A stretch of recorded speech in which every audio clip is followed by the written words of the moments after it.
everyone, welcome back to Wireless Solutions. In this video, I will show you how to disable accessibility on Android.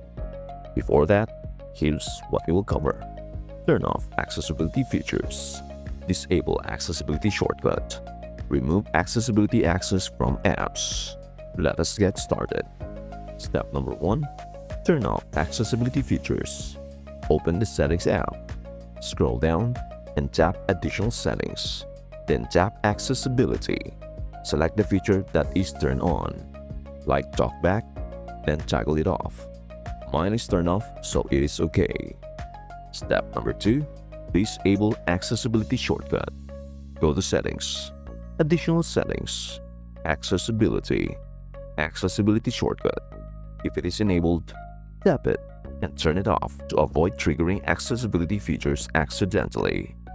Step 3. Remove accessibility access from apps. Go to Settings, Apps, then tap Permissions. Select Other Permissions. Choose the app and toggle off every accessibility access. And that is how to disable accessibility on Android.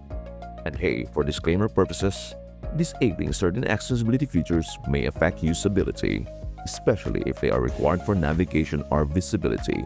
Steps and menu names may vary depending on your Android version and device brand. And that's it. If this video helped you out, please like, share, and subscribe to Wireless Solutions for more smart Android tips and tricks. Got any questions? Please drop them in the comments below. Thank you so much for watching, and we hope to see you in the next video. Bye for now.